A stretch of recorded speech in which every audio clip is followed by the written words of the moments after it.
বন্ধুগণ, স্মার্ট চাষাবাদ চ্যানেলে সবাইকে স্বাগতম। তো আজকে যে বিষয়টা হচ্ছে সেটা হচ্ছে ব্লাইট নিয়ে। তো আমার যে টমেটো ক্ষেত আছে সেখানে কিন্তু ব্লাইট কিছুটা লেগেছে, আর আমি কি স্প্রে দিয়েছিলাম সেই বিষয় নিয়ে যাওয়ার পরে কিছুটা কমেছে মানে ভালোই কমেছে।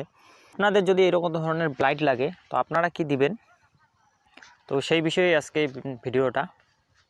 তো আমার ফল দেখাচ্ছি আপনাদেরকে। ফল কিন্তু মোটামুটি ভালোই আছে, খারাপ না, খারাপ বলা যাবে না, আবার খুব যে ভালো তাও কিন্তু না। এই দেখুন, ফল মোটামুটি ভালোই আছে।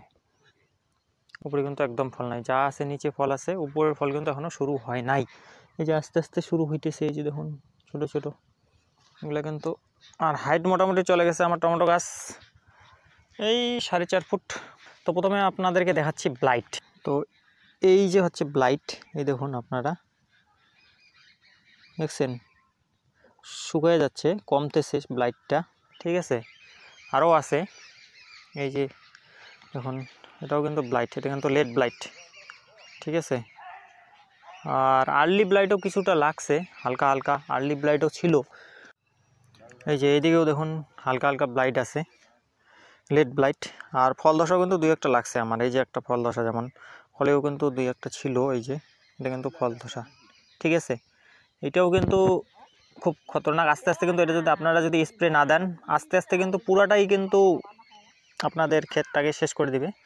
তো প্রথমেই যখনই আপনারা দুই একটা দেখবেন তখনই কিন্তু স্প্রে দিবেন, ঠিক আছে। তো কি স্প্রে দিবেন, আমি কি স্প্রে দিয়েছিলাম, আর আমার একটা ভুল হয়েছিল কি, যে আমি দিয়েছিলাম জল দেওয়ার পরেই খুব আবহাওয়ার পরিবর্তন হয়, খুব ঠান্ডা নেমে যায়, আর এই সময় কিন্তু ব্লাইটটা সবারই লাগে। মোটামুটি সুস্থ আছে আর্লি ব্লাইট, আর্লি ব্লাইটও কিন্তু দুই একটা লাগছে, আর্লি ব্লাইটও কিছুটা লাগছে। তো আর্লি ব্লাইট লেট ব্লাইট একটা ওষুধ দিলেই হয়ে যায় আপনাদের। এই যে দেখুন, এই যে দেখছেন আর্লি ব্লাইটও আছে, তো কন্ট্রোলে আছে ধসাটা এখন। তো দেখা যাক, 2-1 দিন আর স্প্রে দেবো না আমি, 2-3 দিন পরে আমার আর একটা স্প্রে দিতে হবে।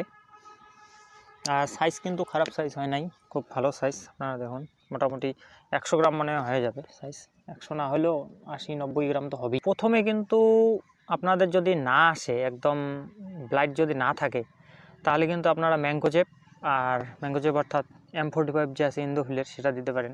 অন্য ব্র্যান্ডেরও আপনারা নিতে পারেন, আর মক্সিমের দিয়ে কিন্তু চালাই দিতে পারেন ইন্দোফিলের।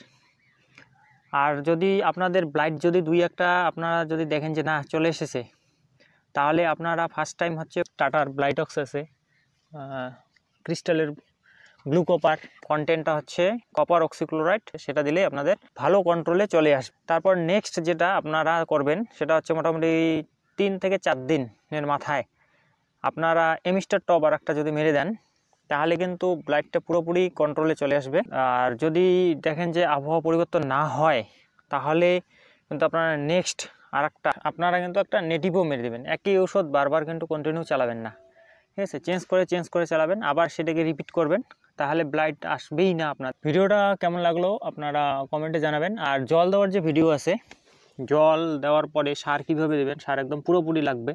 আমার কিন্তু ড্রেনে কিন্তু একটা সারও নেই, আমি যে প্রসেসে সার দিয়েছি সব সার কিন্তু গাছের গোড়ায় চলে গেছে, আর গাছ কিন্তু সতেজ, মানে আগে যেরকম ছিল তার থেকে কিন্তু অনেকটা ডেভেলপড হয়েছে, বোঝা যায়। তো ধসাটা যদি না আসতো তাহলে তো ভিটামিন স্প্রে দেওয়া যেত, কিন্তু ভিটামিন এখন আর স্প্রে দেওয়া যাবে না। আর আপনারা কিন্তু ভুলেও যদি ধসা থাকে দুই একটা, তাহলে কিন্তু আপনারা কিন্তু ভুলেও জল দেবেন না। জল দিলে কিন্তু ধসা কিন্তু রাতারাত্রেই আপনাদের বেড়ে যাবে।